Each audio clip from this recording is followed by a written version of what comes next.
5 साल जिठानी। सुगंधा, जैसा नाम वैसा ही किरदार। एक बहुत ही प्यारी सी लड़की थी सुगंधा। सुगंधा की शादी मिर्जापुर के रहने वाले सुमित के साथ हुई थी। सुमित की तरह ही सुगंधा भी पढ़ी लिखी लड़की थी। ससुराल में उसके पति के अलावा उसका एक देवर शांतनु और सास ससुर थे। शादी के बाद, अरे भाई, किसने बुलाया तुझे और ये कमरे में फूल क्यों टांग रहा है? अरे माँ जी, सुमित बाबू ने बुलवाया है।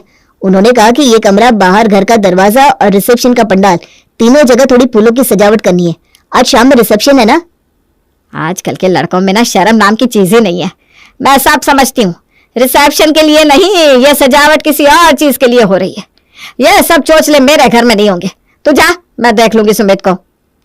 क्या माँ जी, बहू लेकर आई है तो थोड़ी साज सजावट तो करवाएंगी ना। मुझे मत सिखा, जा जाकर अपना काम कर। और ये ले 500। ये जो 2-4 फूल तूने टांगे ना, उसका हिसाब कर लेना और अब निकल यहाँ से। मुझे कोई सजावट नहीं करवानी। माँ की कड़कती आवाज के आगे बेचारा सुमित चाहते हुए भी कुछ नहीं कह पाता और बिना सजावट के ही अपनी दुल्हन का स्वागत करने के लिए मजबूर हो जाता है।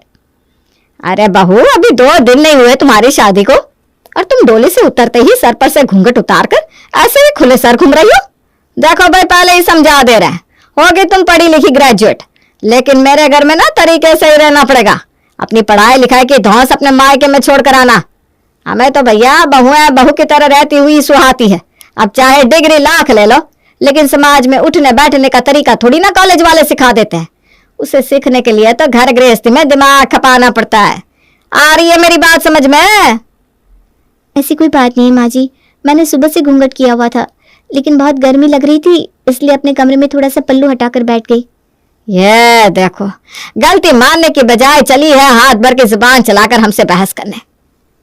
अब रामवती के स्वभाव से आप इतना तो समझ ही गए होंगे कि जब बहू का स्वागत ऐसा हुआ है तो आने वाले दिनों में बेचारी सुगंधा को और क्या क्या नहीं देखना पड़ेगा। बहू सुगंधा अपनी सास रामवती को खुश करने की जितनी भी कोशिश करती, रामवती उसके किए हुए काम में कुछ न कुछ कमी निकाल लेती और फिर लगती उसे खरी खोटी सुनाने। सुगंधा, अरे भाई क्या है ये? तुम्हारे मायके से तुम्हारी मम्मी ने होली पर सूट क्यों भेजा है? कौन पहनेगा इन सूटों को? मम्मी जी, अब तो शादी को 1 साल हो चुका है। मैंने मम्मी से कहकर इस बार साड़ी की जगह सूट मंगवाए हैं। साड़ी पहनकर घर का काम करने में बड़ी दिक्कत होती है, इसलिए मैंने सोचा कि एक तो सूट सिलवा लेती हूँ। अरे मैं अभी जिंदा हूँ, ये तुझे याद है या नहीं? मुझसे बिना पूछे ही तूने अपने घर से सूट मंगा लिए। देख बहू, मैंने तुझे पहले भी समझाया है, एक बार और समझा देती हूँ। ये आजकल की लड़कियों की तरह हवा में उड़ने की कोई जरूरत नहीं है। हमारी घर की बहुओं ने ना आज तक सूट पहने हैं ना आगे पहने की। ये सूट तूने जितनी तेजी से मंगवाया ना, उतनी ही तेजी से अपने मायके वापस भिजवा दे, वरना अगर ये बात मैं तुम्हारी मम्मी से कहूंगी ना तो शायद तुम्हें अच्छा नहीं लगेगा। सास की बात सुनकर बेचारी सुगंधा उदास मन से सूट वापस मायके भेज देती है। भाभी प्लीज ये नाश्ता थोड़ा जल्दी बना दिया करो ना, रोज मुझे निकलने में देर हो जाती है। हाँ हाँ देवर जी, बस 2 मिनट। अरे भाई, आज चाय मिलेगी या बस देवर की सेवा में लगी रहोगी? क्या जी, आप भी कैसी बात करते हैं? चाय क्यों नहीं मिलेगी? आप बैठिए ना, बस मुझे 10 मिनट का टाइम दीजिए, मैं फटाफट आपके लिए चाय लेकर आती हूँ। शांतनु भैया को सुबह जल्दी निकलना होता है ना, इसलिए रोज उनका नाश्ता और आपकी चाय का समय आपस में भिड़ जाते हैं। सुबह 5 बजे उठने के बाद भी बेचारी सुगंधा पूरे घर में भागती फिरती रहती, लेकिन घर के काम थे कि सिमटने का नाम ही नहीं लेते थे। और भाई होता भी क्यों नहीं, इतने बड़े परिवार में उसका हाथ बटाने वाला तो कोई था नहीं। जिसको देखो बस सुगंधा सुगंधा कहकर आवाज लगाता रहता, लेकिन अपनी जगह से हिलने का नाम न लेता। धीरे धीरे सुगंधा इस माहौल में ढलने लगी थी।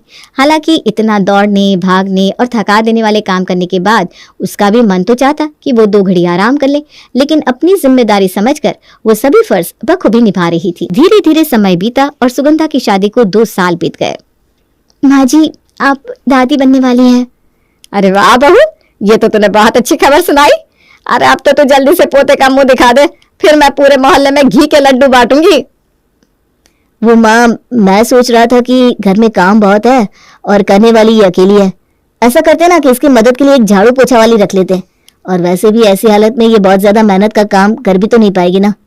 लो जी, आ गए बड़े बीवी के हिमायती। और तुझे किसने कह दिया कि प्रेगनेंसी में घर के काम करने से कुछ नुकसान होता है? अरे बेटा, हमने पूरे 9 महीने तक काम किया तो क्या हमारे बच्चे पैदा नहीं हुए? और आज के जमाने में काम ही क्या है, हर चीज की तो सुख सुविधा है, मेहनत का काम ही क्या रहता है घर में। हमने ऐसी हालत में भी खेतों का भी काम किया, घर का भी किया, बच्चे भी पाले। हमारी मदद करने को तो कभी तुम्हारे बाबूजी ने कोई नौकर चाकर नहीं रखे। आजकल के बच्चे बीवियों को सर पर चढ़ा कर रखते हैं बस।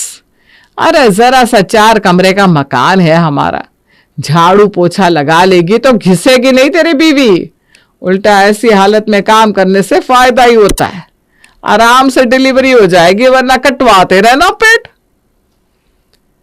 सास के मुंह से खरी खोटी सुनने के बाद सुगंधा को इतना समझ में आ गया था कि प्रेगनेंसी के 9 महीनों में भी उसे एक दिन भी आराम नहीं मिलने वाला, क्योंकि सास रामवती ने तो अपने तेवर पहले दिन ही दिखा दिए थे।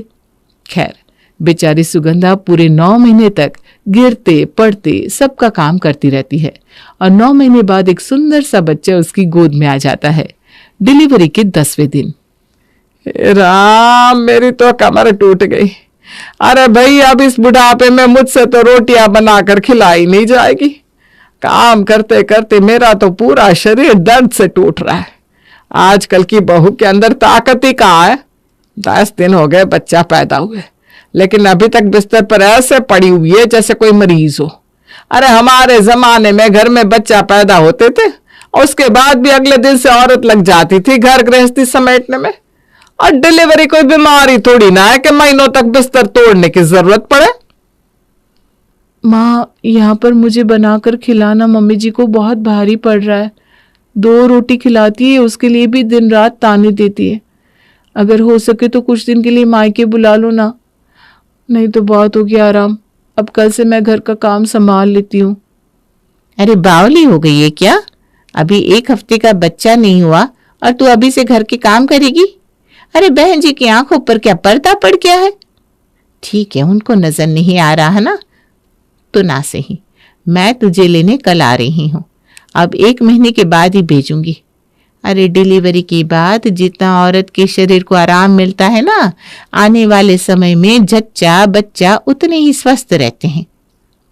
सुगंधा को थोड़ा आराम मिल सके इसलिए उसकी माँ उसे अपने घर ले जाती है और कुछ दिन तक आराम करवाने के बाद ही वापस ससुराल भेजती है। इसी तरह सास की उम्मीद पर खरा उतरने की कोशिश करते हुए सुगंधा को 5 साल बीत जाते हैं और अब छोटे देवर शांतनु की शादी का समय आ जाता है। काफी सारी लड़कियां देखने के बाद आखिर में एक पढ़ी लिखी और सुंदर सी लड़की जूही के साथ शांतनु का रिश्ता हो जाता है। देवर की शादी के बाद। अरे मम्मी, अभी तक आपने फूल वाले को नहीं बुलाया। आपसे तो कुछ कहना ही बेकार है। मैंने वादा किया है जूही से, उसका स्वागत बिल्कुल राजकुमारी की तरह करने वाला हूं मैं। अरे बेटा, क्यों उतावला हो रहा है? अभी जब तक ये सारी रस्में चलेगी ना, तब तक फूल वाला सब सजा देगा, फिर खूब स्वागत कर लेना अपनी बीवी का। ये आजकल के बच्चे भी ना सब कुछ अपने हिसाब से चाहिए। चलो भाई, कर लो अपनी मनमानी, हम रोकने वाले कौन होते हैं? सास के मुंह से ये बात सुनकर सुगंधा ठगी सी रह गई थी। हमारी शादी के समय तो माँ जी ने फूल वाले को ऐसे खदेड़ दिया था जैसे वो हमारे कमरे में फूल नहीं बम लगाने आया हो, और ये देखो, इस जूही के स्वागत के लिए तो बिछी जा रही है माँ जी। ये तो गलत बात है। 2 दिन बाद। माँ जी, किचन में बहुत गर्मी रहती है, यहाँ पर एसी क्यों नहीं लगवा देते? मुझसे ना इतनी गर्मी में काम नहीं हो रहा बिल्कुल भी। अरे बेटा, क्यों चिंता कर रही है? साड़ी पहन रखी है ना, इसकी वजह से तुझे ज्यादा गर्मी लग रही है, वरना मेरी रसोई में ना बिल्कुल भी गर्मी नहीं है। तू ऐसा कर बेटा, ये जो हॉल में कूलर लगा हुआ है ना, जब रसोई में काम करने आती है तो इसे चला लिया कर, थोड़ा रसोई में भी ठंडक हो जाएगी। और क्या जरूरत है ये पल्लू सर पर टिकाकर खाना बनाने की? है, हटा दे इसे, गर्मी बहुत है। सुगंधा सास के इस दोगलेपन को महसूस तो बहुत अच्छे से कर पा रही थी, लेकिन अपने सुशील स्वभाव के कारण उसने अभी तक रामवती को कुछ कहा नहीं था। लेकिन ये पल पल होता भेदभाव उसे भीतर तक खल रहा था। और कहते हैं ना, जब मन में एक के बाद एक बातें भरती जाती हैं तो एक दिन उनमें सीधा विस्फोट हो ही जाता है। बस अब सुगंधा उस दिन का इंतजार कर रही थी जिस दिन उसके सब्र का पैमाना छलकेगा और घर में विस्फोट होगा। जब से देवरानी जूही घर में आई थी, सासू माँ तो अपने आप को ऐसे पेश कर रही थी जैसे वो दुनिया की सबसे मॉडर्न और आजाद ख्याल सास हो। पहले नई बहू के लिए उन्होंने उसका कमरा और पूरा घर फूलों से सजाया। उसके बाद उसको सर पर से पल्लू हटाने की परमिशन दे दी। और बात इतने पर ही खत्म नहीं हुई। शादी के तीसरे दिन ही जूही सूट पहनकर रसोई में आकर आकर खड़ी हो जाती है। अरे जूही, ये क्या किया? पता भी है अगर माँ जी ने देख लिया ना तो बवाल हो जाएगा।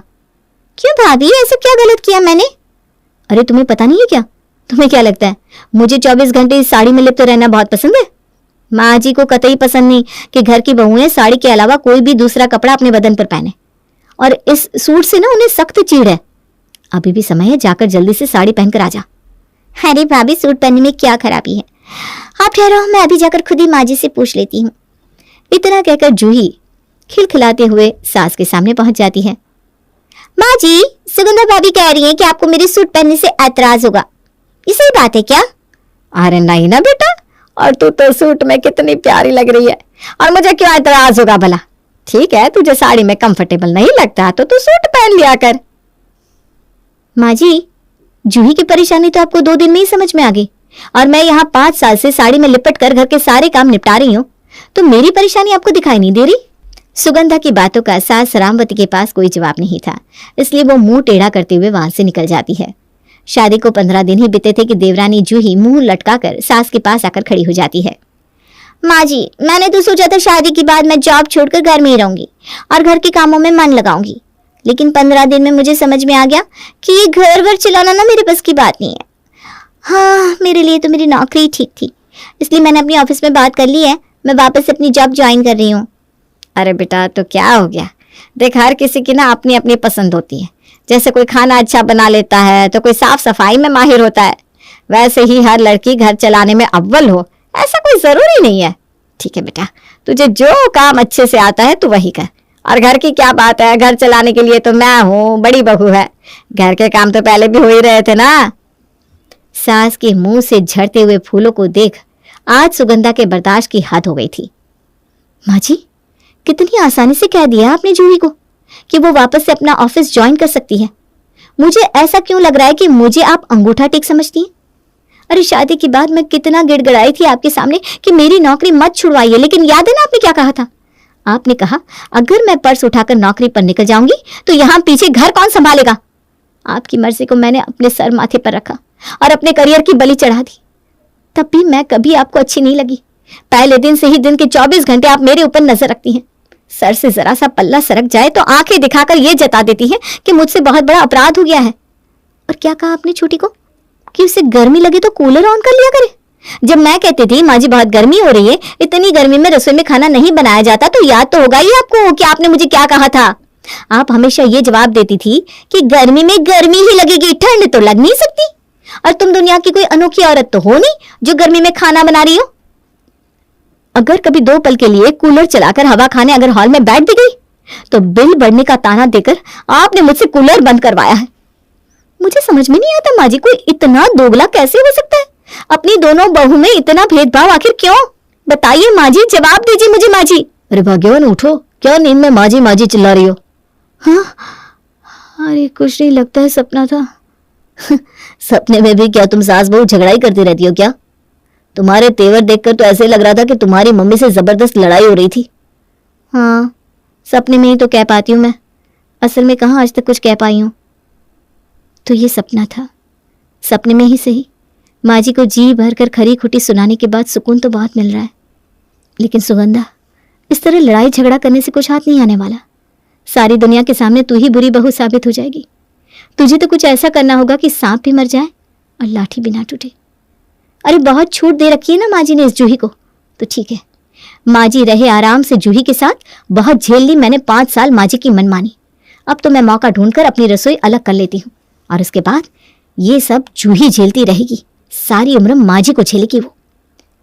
फिर उसके बाद ये सास बहू चाहे प्यार से रहे या रोज एक दूसरे के बाल नोचे, मुझे इससे क्या मतलब? न मैं सामने से देखूंगी ना मुझे तकलीफ होगी। कुछ दिन बाद, ये क्या है माँ जी? ये जूही तो सुबह सुबह निकल जाती है अपने ऑफिस के लिए। सारी जिंदगी घर के काम करने के लिए मैं ही हूं क्या? सिर्फ अपने परिवार की जिम्मेदारी मेरी है, लेकिन अब जूही और इसके पतिदेव की जिम्मेदारी ये खुद उठाए। मुझसे अब ये चैरिटी नहीं हो पाएगी। आप मेरा किचन अलग कर दो। इन दोनों की जिम्मेदारी अब मैं और नहीं झेल सकती।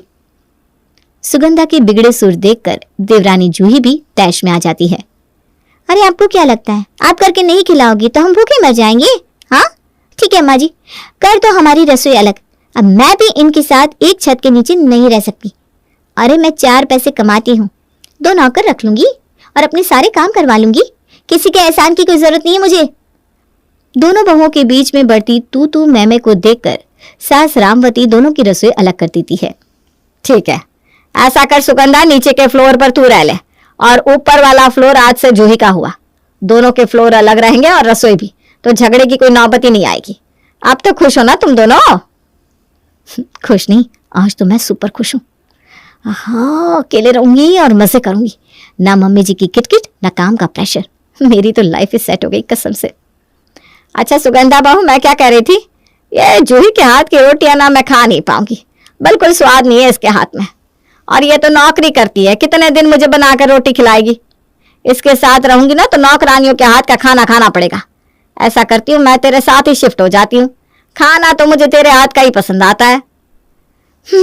बेचारी सुगंधा अब सास को मना भी नहीं कर सकती थी, इसलिए ना चाहते हुए भी उसे सास को अपने साथ ही रखना पड़ता है।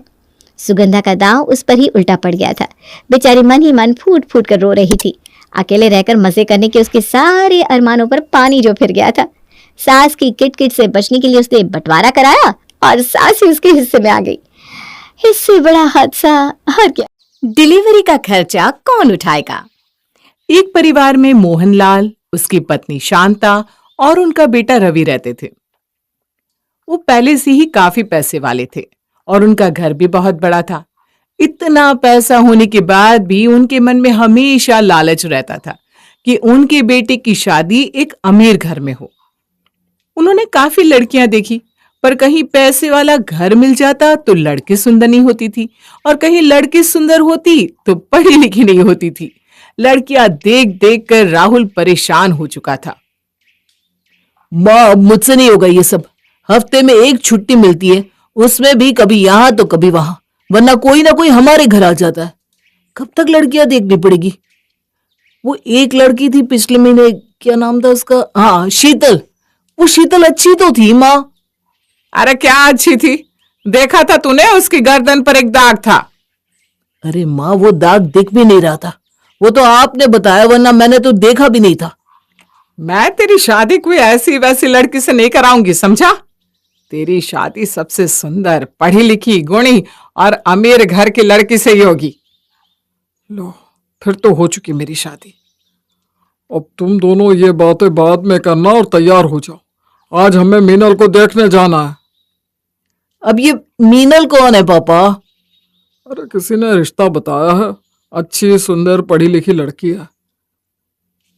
लगता तो है कि बात बन जाएगी यहाँ पर। सब मीनल को देखने जाते हैं। मीनल एक बार देखते ही सबको पसंद आ जाती है। वो काफी पढ़ी लिखी भी होती है, बड़ी सुशील भी, और सबसे बड़ी बात कि उसके माँ बाप अच्छे खासे पैसे वाले भी होते हैं। हर कोई बड़ा ही खुश होता है और शादी के लिए हाँ कर देता है। कुछ ही दिनों में राहुल और मीनल की शादी हो जाती है। सब इस शादी से बहुत खुश होते हैं। मीनल के घर वाले दहेज में उसे बहुत कुछ देते हैं, जिससे शांता तो खुशी से फूले नहीं समा रही थी। सब कुछ बड़े अच्छे से चल रहा था। जब भी मीनल अपने घर जाती तो भर भर कर सामान लाती, या उसके घर वाले उसकी ससुराल आते तो वो सबके लिए कुछ न कुछ लेकर आते। एक दिन शांता और मोहन आंगन में बैठकर चाय की चुस्कियां ले रहे थे कि अचानक वहां राहुल आता है। माँ, मीनल की तबीयत कुछ ठीक नहीं लग रही, सुबह से उल्टियां कर रही है। उसको डॉक्टर के पास ले जाऊं क्या? अच्छा, उल्टियां? कहीं मैं दादी तो नहीं बनने वाली? अरे माँ, आप भी ना। अरे तू अभी बहू को डॉक्टर के पास लेकर जा और जल्दी से हमें खुशखबरी दे। राहुल मीनल को डॉक्टर के पास लेकर जाता है और वहां डॉक्टर मीनल का चेकअप करने के बाद राहुल को खुशखबरी देती है कि मीनल मां बनने वाली है। इस बात से मीनल और राहुल बड़े ही खुश होते हैं। वो घर जाकर सबको खुशखबरी देते हैं और घर में खुशी की लहर फैल जाती है। अरे बहू, जरा समधन जी का नंबर तो मिला कर दे, जरा उनको भी मैं ये खुशखबरी दे दूं। जी माँ जी। मीनल अपनी माँ को फोन मिलाती है। हेलो। हेलो माँ, मैं मीनल बोल रही हूँ। अरे तू तो अपनी माँ से खूब बात करती होगी, ला मुझे फोन दे। ये लीजिए माँ जी। नमस्ते समधन जी, कैसी हो? समधी जी कैसे हैं? जी सब ठीक है, आप बताइए वहां सब कैसे हैं? अरे यहाँ तो सब बढ़िया है। मैंने आपको एक खुशखबरी देने को फोन किया है। आपकी बेटी माँ बनने वाली है। अरे ये तो बड़ी ही खुशी की बात है। आज तो आपने दिल खुश कर दिया समधन जी। बात तो खुशी की है ही। मेरा तो मन कर रहा है कि बस मैं क्या क्या कर दूं अपनी बहू के लिए, पर क्या करूं, ये कमबख्त कमर का दर्द है ना। हमारे यहाँ तो पहले ही महीने से बहुओं को देसी घी के मेवा वाले लड्डू दिए जाते हैं। आप एक काम करो ना समधन जी, क्यों ना आप ही भेज दो बहू के लिए लड्डू, मैं बनाऊं या आप, एक ही बात है ना। जी भेज दूंगी मैं। शांता का हर वक्त मीनल के माँ बाप से कुछ न कुछ मांगना मीनल को अच्छा नहीं लगता था, पर वो बेचारी करती भी तो क्या, वो बस उदास होकर वहां से चली जाती है। 2 दिन बाद मीनल की माँ मीनल के लिए ड्रम भरकर लड्डू भेज देती है। लड्डू देखकर शांता फट से उनको अपने कमरे में रख लेती है और एक डब्बे में थोड़े से लड्डू निकालकर मीनल को देती है। तुझे पता नहीं ना बहू कितने खाने हैं, बेकार में नुकसान करे हैं, इसलिए मैं ही अपने हाथ से तुझे लड्डू दिया करूंगी। जी माँ जी। देखते ही देखते 4 महीने निकल जाते हैं। मीनल को अब काम करने में थोड़ी बहुत दिक्कत होने लगती है, पर शांता उसकी एक काम में मदद नहीं करती। एक दिन मीनल एक कमर पर हाथ रखकर दूसरे हाथ से कपड़े पानी से निकाल रही थी। हे भगवान, मेरा तो अभी से ये हाल है, जाने आगे क्या होगा, कैसे करूंगी सारे काम। अभी कपड़े धोने के बाद खाना भी बनाना है और फिर बर्तन। क्या हुआ बहू, कपड़े क्यों नहीं धो रही? अरे यहाँ खड़ी खड़ी क्या कर रही है? जी माँ जी, वो प्रेगनेंसी की वजह से ना कपड़े धोने में दिक्कत होती है। जाने क्या हो गया आजकल की बहुओं को, काम नहीं करती ना इसीलिए तो ऑपरेशन हो जाते हैं। पता है, राहुल और तेरी ननद आरती के वक्त पूरे 9 महीने मैंने काम किया है। ऐसे ही नहीं बिना ऑपरेशन के मेरे बच्चे हो गए। हाँ, काम करेगी तो तेरे लिए ही तो अच्छा है। जी माँ जी। मीनल पहले कपड़े धोती है, फिर खाना बनाती है। काम करते करते उसे रात हो जाती है। पूरा दिन उसका बस ऐसे ही काम में निकल जाता है और रात को बिस्तर पर पड़ते ही उसे नींद आ जाती है। मीनल इतनी थकी होती है कि अगली सुबह उसकी आंख देर से खुलती है। हे भगवान, कितनी देर हो गई, माँ जी गुस्सा करेंगी। मीनल जल्दी से नीचे आती है तो देखती है कि चौक में एक नई वॉशिंग मशीन और उसके बाबूजी खड़े हैं। बाबा, आप कब आए? जब तू सो रही थी ना बहू, बस तभी आए थे। आप अपनी आंखों से देख रहे हो ना कितना ध्यान रखते हैं हम आपकी बेटी का।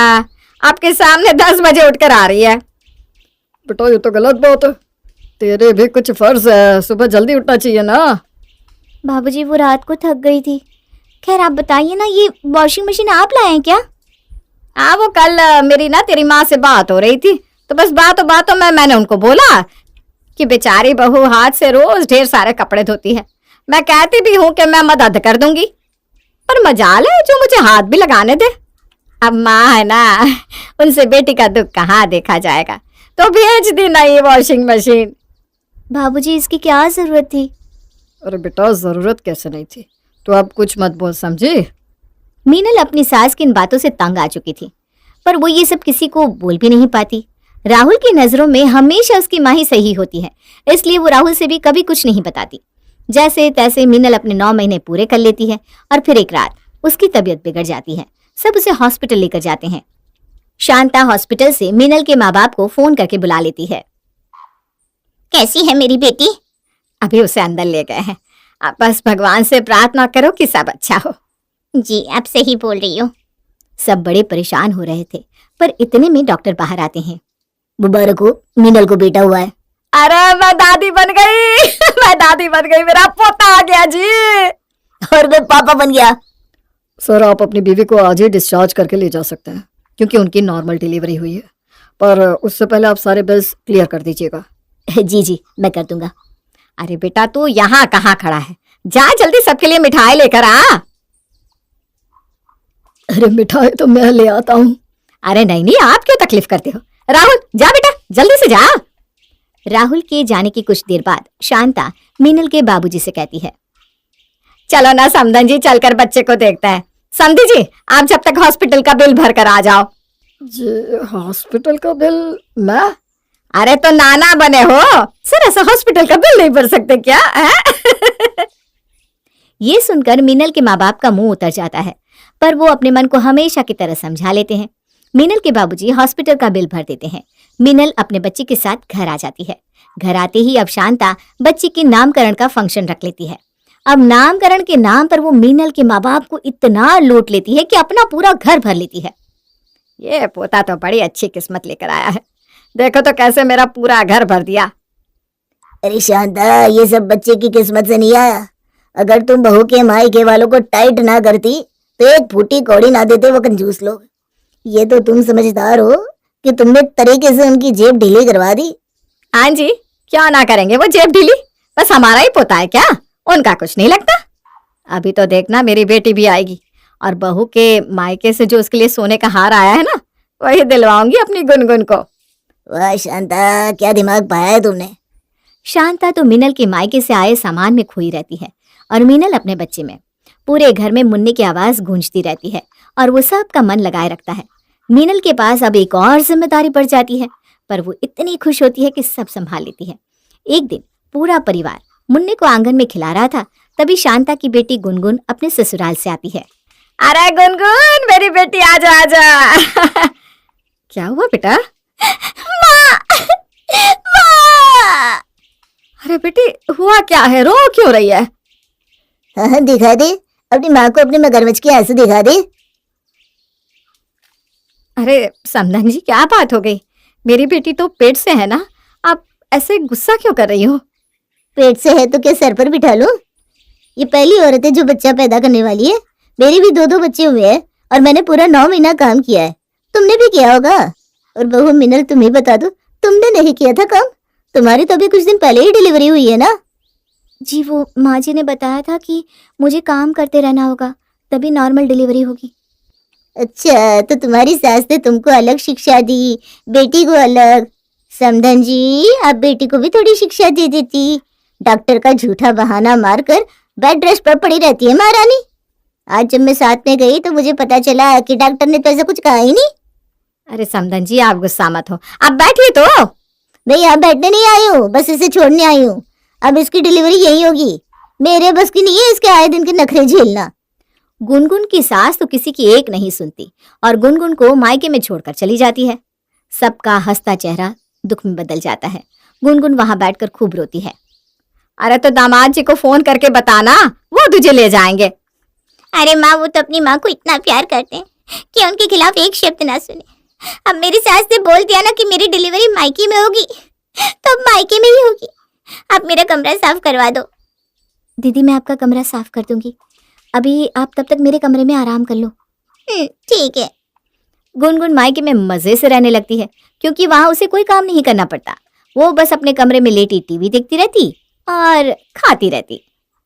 गुनगुन, ये तुम क्या खा रही हो? चिप्स खा रही हूँ, और क्या? माँ को पता लगा तो गुस्सा करेंगी। ये तुम्हारे बच्चे के लिए ठीक नहीं है। तुम वही लड्डू खाओ जो मीनल खाती थी। बड़े ही स्वादिष्ट होते हैं और ताकतवर भी। अच्छा, फिर माँ ने मेरे लिए क्यों नहीं बनाए? अरे वो तो मीनल की माँ ने भेजे थे बनाकर। अभी जाती हूँ माँ के पास, मैं भी उनसे लड्डू बनवाती हूँ।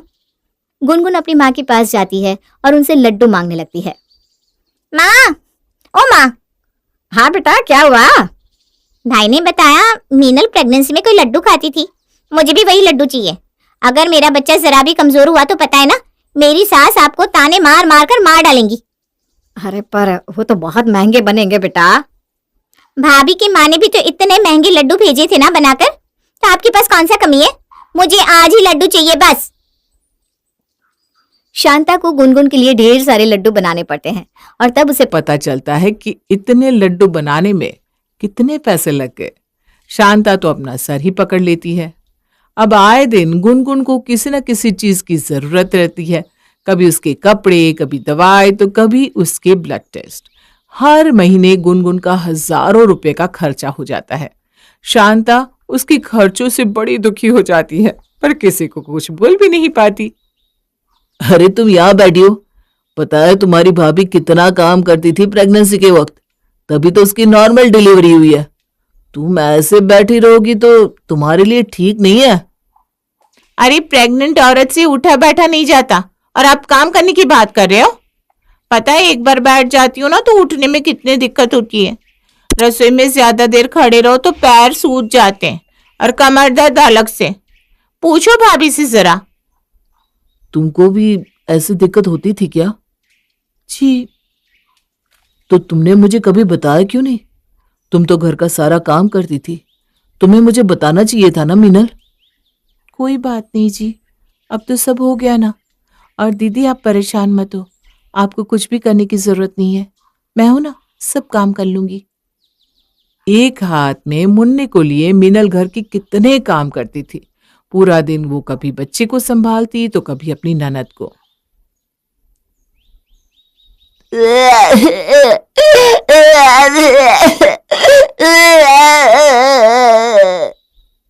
अरे मेरा मुन्ना, लगता है तुझे भूख लगी है। मीनल मुन्ने को दूध पिलाने लगती है। इतने में गुनगुन जोर जोर से आवाज देने लगती है। भाभी, ओ भाभी। जी दीदी अभी आई, वो मुन्ना भूखा है ना। अरे मुझे टॉयलेट जाना है, माँ जल्दी आओ ना। आ रही हूँ, बोल क्या हुआ? मैं उठ नहीं पा रही हूँ, मुझे जरा उठाकर बिठा दो ना। हे भगवान, तू तो खुद से उठ भी नहीं पा रही, रोज कैसे उठती है? भाभी है ना, वही उठाती है। और रात को? रात को भी मैं आवाज देती हूँ तो वो आ जाती हैं। अच्छा, अरे माँ, मुझे लग रहा है कि मुझे अभी हॉस्पिटल जाना पड़ेगा। बहुत तकलीफ हो रही है माँ। माँ जल्दी भाई को बुलाओ, और मुझे ना सिटी हॉस्पिटल ही लेकर जाना। मेरी सास को पता चला कि ऐसे वैसे हॉस्पिटल लेकर गए तो मेरी खैर नहीं। माँ जल्दी करो। अरे अच्छा ठीक है बेटा। गुनगुन को सबसे बड़े हॉस्पिटल में लेकर जाते हैं। गुनगुन की हालत देखकर डॉक्टर को उसका ऑपरेशन करना पड़ता है। गुनगुन को एक प्यारी सी बेटी हुई है, अभी माँ की हालत ठीक नहीं है, इसलिए उनको कम से कम हफ्ते भर यहाँ रहना पड़ेगा। वैसे घबराने की कोई बात नहीं है, आप उनसे जाकर मिल सकते हो। जी डॉक्टर साहब। और हाँ प्लीज, आप रिसेप्शन पर 5 लाख रुपए जमा करवा दीजिए। इसमें से अगर कुछ बचेगा तो डिस्चार्ज के वक्त आपको वापस मिल जाएगा। बाकी नर्स आपको दवाई बता देगी तो आप बाहर से ले आना, और बाकी कुछ और सामान भी वही आपको बता देगी। है जी, इतने पैसे हम कहाँ से लाएंगे? हमारे पास तो पैसे ही नहीं है, सारा खर्चा तो राहुल ही देखता है। समझ में नहीं आ रहा शांता जी, अब मैं क्या करूं? कहाँ से पैसों का इंतजाम करूं?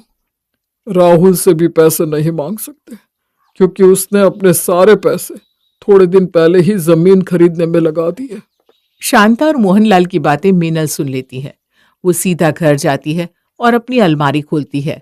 अलमारी से वो अपने सारे गहने निकालती है और सुनार के पास जाकर बेच देती है। उन पैसों को वो अपनी सास के हाथ में रख देती है। ये लीजिए माँ जी, और दीदी का हॉस्पिटल का बिल भर दीजिए।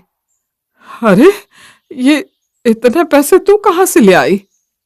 माँ जी, अभी आप बस बिल भर दो, ये सब बात मैं आपको बाद में बता दूंगी। लो जी, और जल्दी जाकर बिल भर दो। आप चिंता मत करो माँ जी, सब ठीक हो जाएगा। अरे पर अब तो बता कि तू 5 लाख रुपए लाई कहाँ से? माँ जी, वो मेरी शादी में माँ ने जो गहने दिए थे ना, वो मैंने बेच दिए। मैं वैसे भी कहाँ गहने पहनती हूँ। तूने मेरी बेटी के लिए अपनी माँ के दिए सारे गहने बेच दिए? अरे कहाँ से लाई तू इतना बड़ा दिल और इतनी सहन शक्ति? सहन शक्ति? तू अच्छे से जानती है बहू कि आज तक मैंने तेरे साथ और तेरे मायके वालों के साथ क्या क्या किया है, पर आज तक ना तू कुछ बोली ना तेरे माँ बाप। ऊपर से तूने मेरी बेटी का पूरे 9 महीने अपनी बहन की तरह ध्यान रखा। घर को संभालना, बच्चे को संभालना और फिर एक गर्भवती औरत को संभालना। इतना सब करने के बाद आज तूने जो किया, मेरी नजर तो शर्म से झुक गई है बहू। मुझे मेरी गलतियों के लिए माफ कर देना बेटी। बेटी? आज से तू मेरी बेटी है और आज से मैं तुझे बेटी की तरह ही रखूंगी। माँ। दोनों सास बहू एक दूसरे के गले लगकर रोने लगती हैं। इतने में वहां गुनगुन का पति और उसकी सास आ जाती है। ये लो भाभी, आपके 5 लाख रुपए। मैं अपनी माँ की हरकत पर बड़ा शर्मिंदा हूं। गुनगुन मेरी बीवी है और मेरी जिम्मेदारी। पर जीजाजी। बस भाभी बस, अब आप कुछ मत बोलिए। खुशी का मौका है और अब ये सब बातें छोड़िए। जी समधन जी, और मुझे मेरी गलतियों के लिए माफ करना। अरे समधन जी, आप शर्मिंदा मत कीजिए, बल्कि आज आपकी वजह से मैं अपनी गलतियों का एहसास कर पाई हूं। अरे आप सब यहाँ खड़े क्यों हैं? अंदर बच्ची अपने नाना नानी और दादा दादी का इंतजार कर रही है। हाँ हाँ, चलो जी चलो, हम हमारी बच्ची से मिलते हैं। दोनों घरों में खुशहाली आ जाती है। मीनल अपने ससुराल में बेटी की तरह रहती है और गुनगुन भी अपने ससुराल में खुशी खुशी